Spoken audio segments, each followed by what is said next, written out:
A storm came and swept everything away. A family, a life, leaving only ruins, no goodbyes, no trace. In that silent darkness, there was only one thing left, an unerasable pain. For 8 years, the man lived in silence and emptiness, his loneliness tormenting him endlessly. But then, one day, as the light faded, as the wind blew through the desolate forests, he saw it, a foal, collapsed in the burnt grass, weak, not crying out, not asking to be saved. It wasn't because it needed help. It just needed one glance. One person not to turn away. And that gaze changed everything. Does he have the courage to face his past? Does he have the courage to not turn away again? Join me as we step into a journey of redemption, where no one calls, but a single glance changes everything.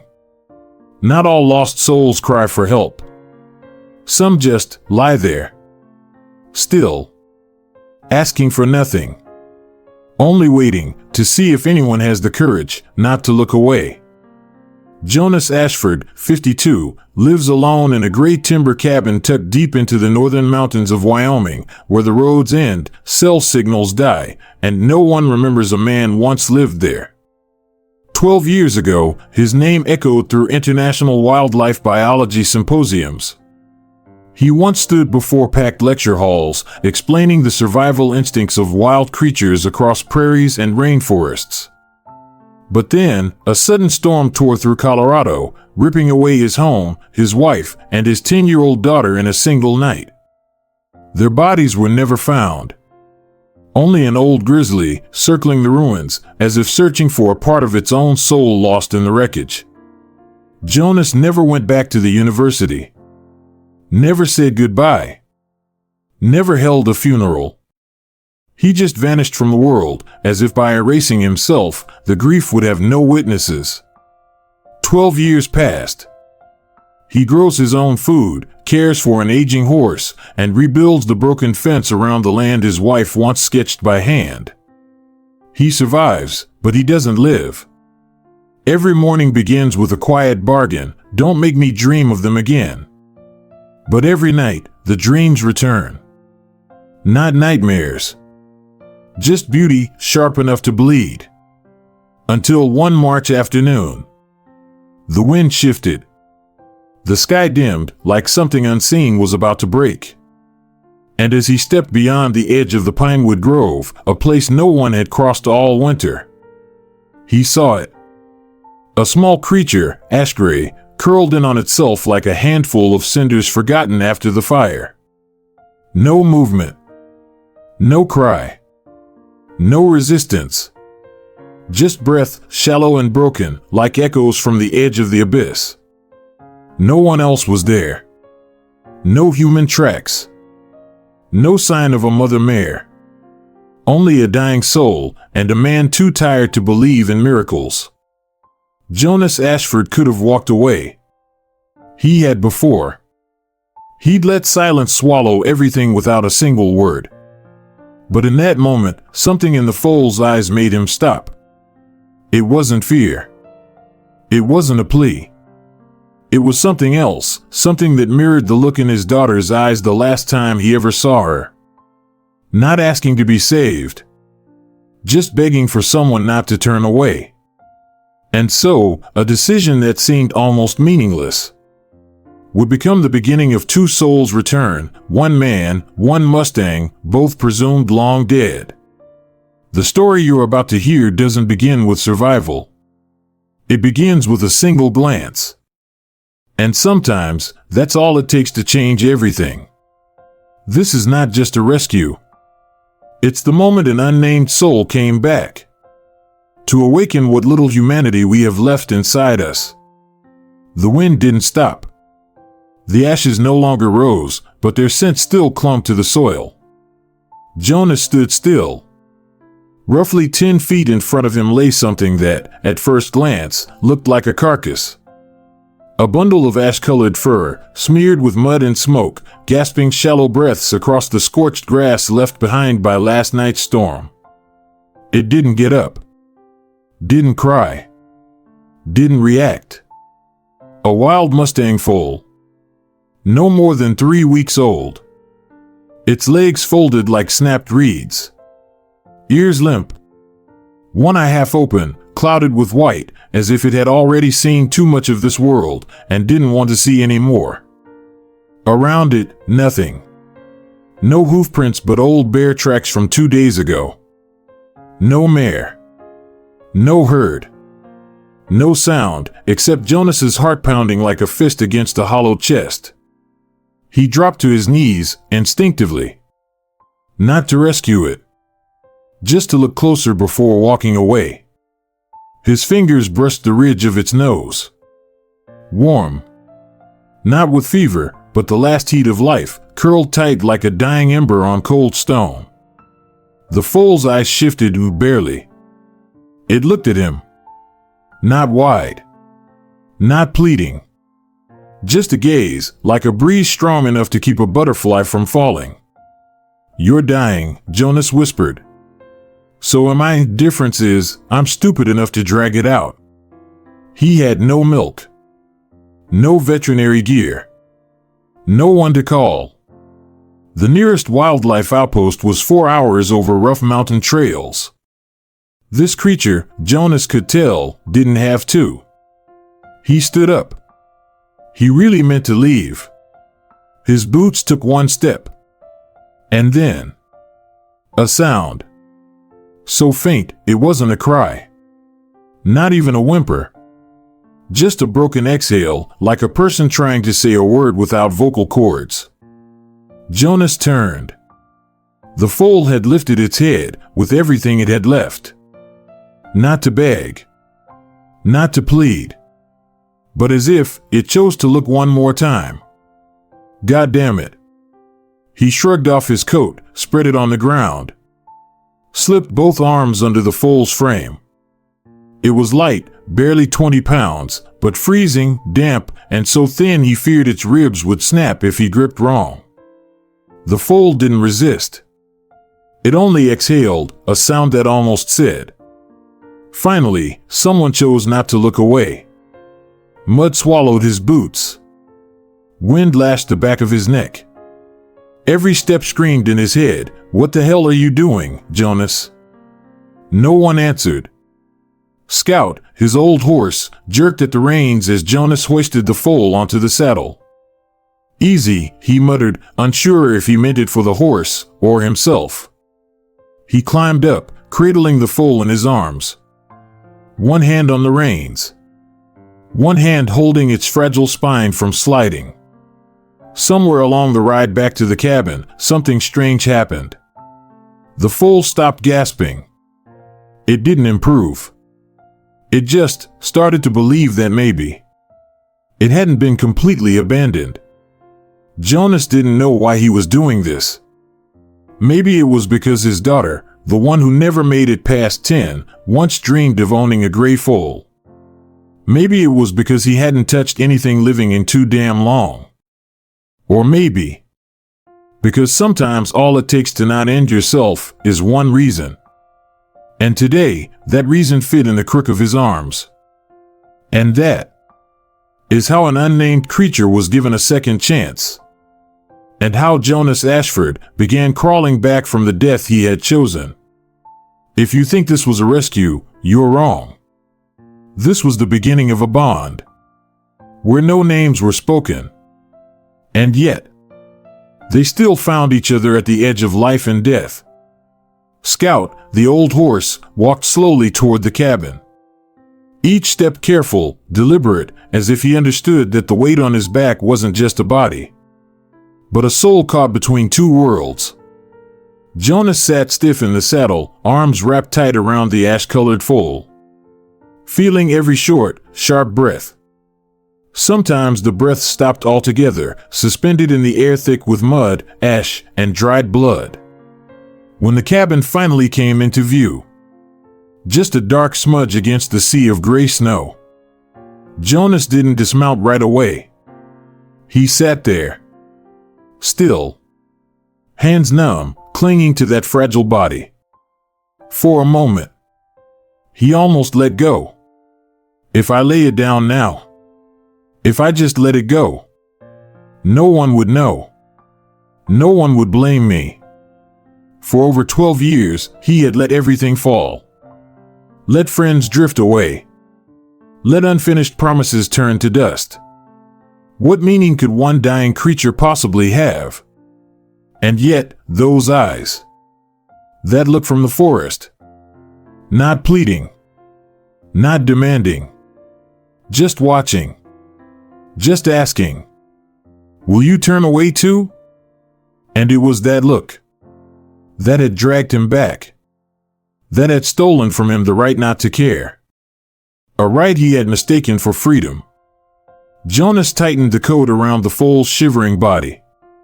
He jumped down, opened the old wooden stall door, cleared away the dusty straw, and laid the foal down. Gently, as if setting a question into the void with no hope of an answer. The foal whimpered. Not a sound. Just a breath. A final note that hadn't yet found its melody. Jonas rushed to the kitchen. In the rusted fridge, he fumbled through old containers and pulled out a tin of powdered goat milk. Something he'd bought a year ago. Never thinking he'd use it. The water was cold. No warming pad. No time. He mixed it by hand, fingers trembling. Not from the cold, but from something stranger. The fear of losing something for the first time in over a decade. When he returned, the foal lay still. Eyes half shut, belly rising in shallow flickers like a candle on the edge of going out. Jonas knelt, lifted its head with both hands, and pressed the bottle to its lips. A single drop spilled out. The foal didn't drink. It only breathed. Jonas whispered, barely audible.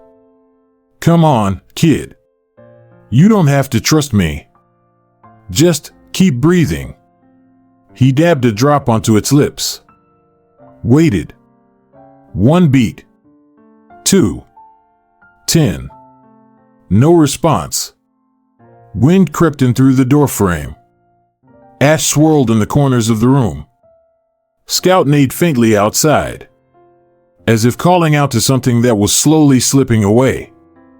Jonas placed a hand on the foal's chest. Its heart still beat. Very slowly. 1 beat. Then silence, so long it bordered despair.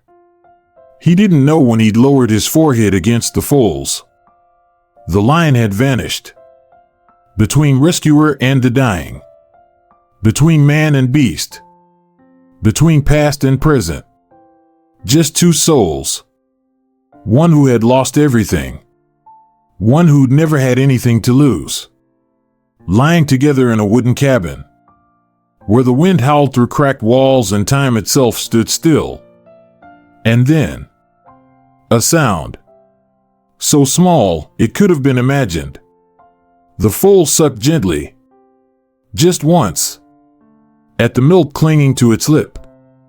Once. But it was enough. Jonas jolted up, carefully tipping more milk into its mouth, slowly, patiently. As if reigniting a flame on the brink of dying out. Each time it swallowed a drop, he murmured. That's it, little one. Outside, the wind still howled. But inside that cabin, for the first time in 12 years, a soul had chosen to stay. Sometimes, the only thing standing between life and death isn't medicine, isn't miracles. It's a single look and someone who refuses to turn away. Night fell like a dull blade, slowly dragging across the skin. The wind swept through the cracks in the rotting wood, piercing through the clothes, through the bones, then freezing between 2 souls, one that had rejected the world, and one that was dying within it. Jonas sat against the cold wooden wall. His hand rested on the chest of the foal, as though placing it on a wound that had never been stitched back together. The creature did not whinny. It did not resist. It simply breathed, thin like a wisp of smoke about to vanish in the storm that had not yet passed. He had thought death came slowly. But tonight, he saw it clearly. It was silent, slow, and did not need to knock on the door. The next morning, Ekko opened its eyes. Not with surprise. Not with joy. Just, it was still there. Jonas froze. He didn't clap his hands or breathe a sigh of relief like in cheap movies. He looked at the foal as if seeing a relic that had just refused to be buried alive. He began doing things he never thought he would repeat. Mixing milk. Stretching its legs. Wiping its mouth. Warming it. Just like the things he used to teach his students in his wildlife survival and harsh environments class. Back then, he taught with reason. Today, he acted as if he were saving himself from a decaying past. On the third night, Ekko had a seizure. It convulsed. Its eyes were white. Its heart felt hollow. Its body shook as if trying to eject its soul from its body. Jonas held the foal, as though holding something inside himself that he could not name. No, no, no. Don't die. Don't die here. Not you. Not again. He shoved salt water into its mouth, whispering each word like a command. Drink. Don't hide. You can't pull out of this like I did. The next morning, the foal lay still. Only when he placed his hand gently on its neck, he felt a pulse. Very weak. But there. That afternoon, Ekko looked at him. No longer the cloudy gaze of a creature waiting for death, but the look of something that had seen death and turned away. Jonas suddenly felt fear. Fear that gaze was real. Fear it would vanish again. Fear that if he grew too attached, he would not survive another death, even of a horse. I've named everything. The bears I studied, the hunting dogs of the old days, even the snake she kept in the well. I didn't want to name you. But if I must, you are Ekko. Because you are the last echo of things I let fade without pulling them back. The day Ekko stood up, no one witnessed it except Jonas and the long shadow falling on the straw floor. Its legs trembled. Its knees buckled. It fell. But it no longer stayed still. It didn't wait to die. It stood up. Then it fell again. Then it stood. Jonas watched, saying nothing. Because he knew that was how souls who had given up learned to be human again. They say hope saves lives. It's not true. Some lives don't return because of hope, but because someone refused to turn away. Ekko had grown now. No longer small, no longer trembling. Its coat was sleeker, its gray color brighter. But its eyes, still the same, like the snowflakes of winter that hadn't fully melted, always carrying something that refused to submit. Jonas watched it every morning as it hopped around the pen, stepping on the fresh grass as though dancing with freedom. But it wasn't freedom. It was wildness still carrying its wounds. That evening, Jonas sat by the window, watching Ekko play. It jumped high, kicking mud into the air, playful like a child who didn't know fear. Suddenly, a distant thunder rumbled. Ekko stopped. Its whole body froze in a single breath. Then, it turned, eyes wide open. Not because of the thunder, but because the fear had sunk deep into its bones. Jonas stood up. The steps, the breath, everything stopped. And then, he looked at it, as though seeing himself from the past. A wild horse that could not leave its past behind, could not deny the marks that nature had left on it. Ekko gazed toward the horizon, as if seeking something lost, a part of its memory that had vanished. Jonas knew. Back then, when he first saved Ekko, he thought it was to keep a creature. But the more he lived with it, the more he realized. Loving is not about keeping. Loving is about daring to open the final door so someone else can walk through it on their own.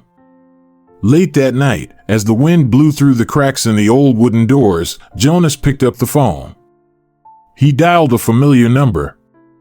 The Mustang National Preserve. I need help. I have a horse. It's not mine. But I can't keep it. And then, a brief moment of hesitation in the relationship between man and horse. And a decision was made. Jonas didn't say anything after that call. Only silence spread through the wooden house, like a wave passing by, leaving traces of an unerasable sorrow. The next day, Jonas prepared the truck. Ekko looked at him, its eyes hesitant, as though it understood a great change was coming. They both stood in the darkness of the pen, the faint light from the street lamp outside shining in. Ekko didn't approach as it usually did. It just stood there, eyes lowered, a hint of hesitation.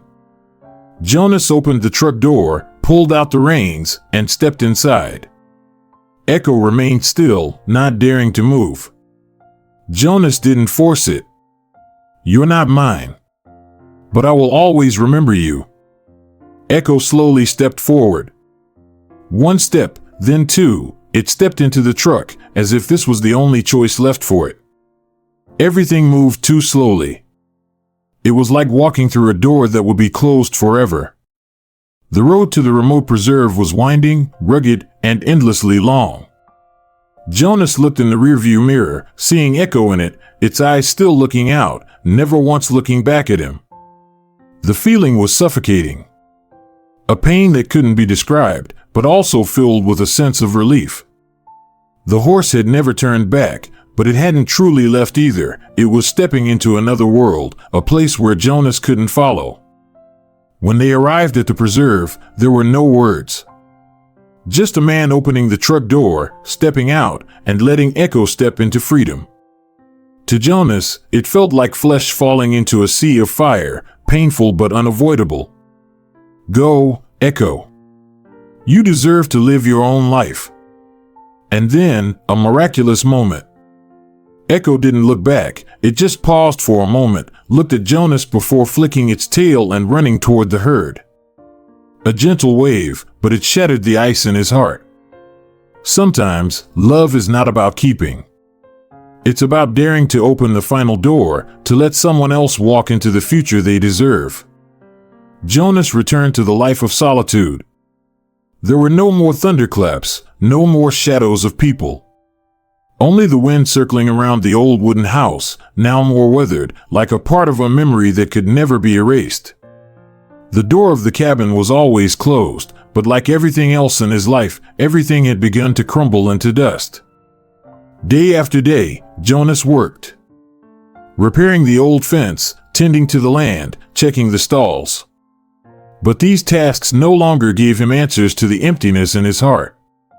There were no voices, no signs of life, only the quiet steps of his own on the barren field. He opened the mailbox. Letters that had never been received. No one had come to visit, no one had even written about Ekko, the only creature that made him feel like more than a shadow drifting through time. A letter from the Mustang National Preserve. Jonas opened it, not expecting anything more than a typical report on a wild horse. But no. The letter read, Ekko has not only integrated well with the herd. It has become the lead horse in a recent forest fire. While all the other horses panicked, Ekko led 9 foals to safety. It saved their lives. Jonas read that paragraph 3 times. His eyes widened, his pupils shining as if he had just discovered an unprecedented miracle. Ekko, no longer a weak foal. It had become a hero in the wild world. A week later, another letter arrived from the Mustang National Preserve. They invited Jonas to visit. The trip was a storm in his mind. He couldn't believe what he was reading. Ekko, the creature he thought had only existed in his memory, had performed this miracle. It had led and saved an entire herd of foals when everything seemed to collapse. Jonas sat in his old wooden chair, the letter in his hand. A cold breeze blew in through the window, pulling him out of his tangled thoughts. His heart was no longer empty. It was the last hope, an invitation not just from the horse caregivers. It was an invitation to the past he had left behind, with Ekko, with memories that could never be revived. He stood up, pulling his hand away from the letter, preparing for a journey, a meeting that he didn't know would change his life forever. There are times when we think we've saved a creature, but in reality, it saved us. And when we dare to face the past, once again, we realize that we never really left. Jonas stood at the top of the hill, looking into the distance. Before him, vast fields stretched out, with no one in sight. Only the wind, the grass, and an endless silence in the air. He took a deep breath, the cold from the falling night wrapping around him, waking him up after the long trip to the preserve. The letter from the preserve, the meetings about Ekko, all the emotions, all the memories within him were clashing violently. And then, as he looked down at the hilltop where the evening light was casting down, he saw it. Ekko stood there. Alone, with no one calling, no one signaling. Just a strong, free body silently standing at the top of the hill, like a part of the untouchable wilderness. Jonas didn't move.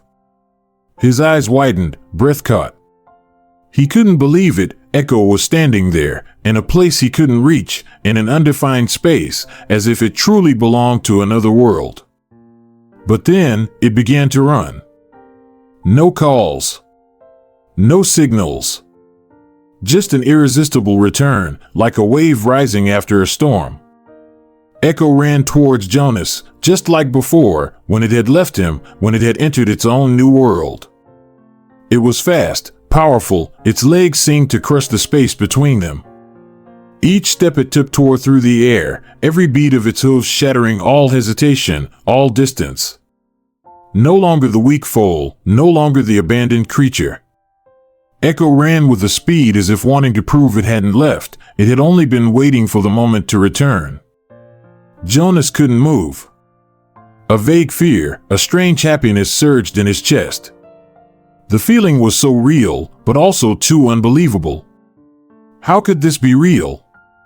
A wild horse that had once been saved, now running towards him like this. All the emotions in Jonas were now flooding in. The heartbreak of having to let Ekko go before, and now, a moment of healing. There had been a reunion between them.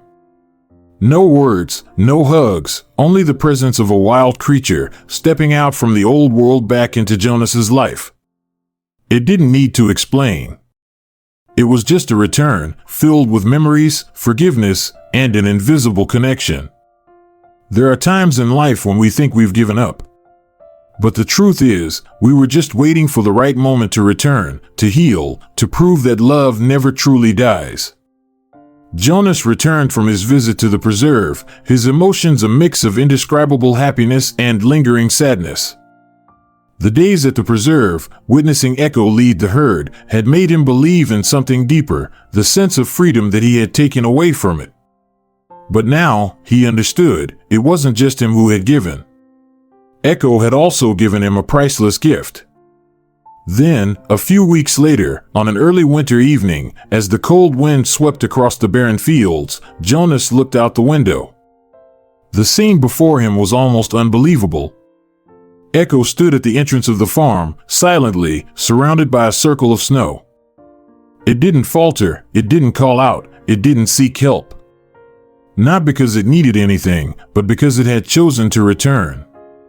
Jonas stood frozen, his hand gripping the window frame, while a lump rose in his throat. He couldn't believe his eyes. Ekko had found its way back to him, like a soul that could never be separated from the past. Ekko didn't stop, it didn't hesitate. It ran across the snow-covered path, moving toward Jonas as though it had returned to a part of itself, not because he had called, but because it had chosen this place to live and die. It didn't return out of fear or a plea for help. It came back because this was the only place it could truly belong. Jonas felt its presence powerfully. No longer the weak foal, but a soul that had once died and then been reborn. The fear inside him was gone. The feeling of this final reunion, as if there was an underground current, a miraculous reconnection, where he and Ekko were no longer two separate beings, but a part of each other. It was a moment he would never forget. Ekko stood there, its gaze steady, without question, without doubt. It had chosen to return, not because it was called. Jonas felt an intense, deep connection, as if life and death had merged with each step.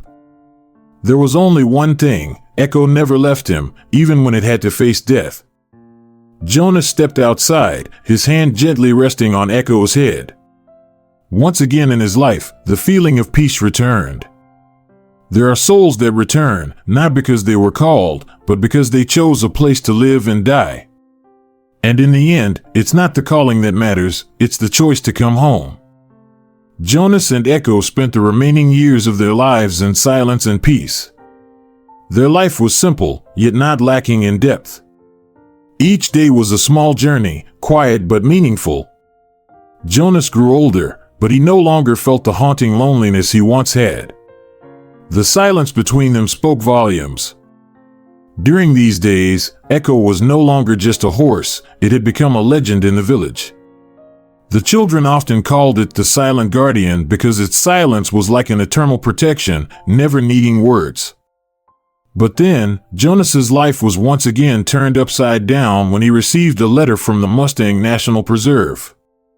Ekko, during a rescue mission for the foals, had performed a great feat within the conservation community. It had led the herd through a forest fire, saving many foals.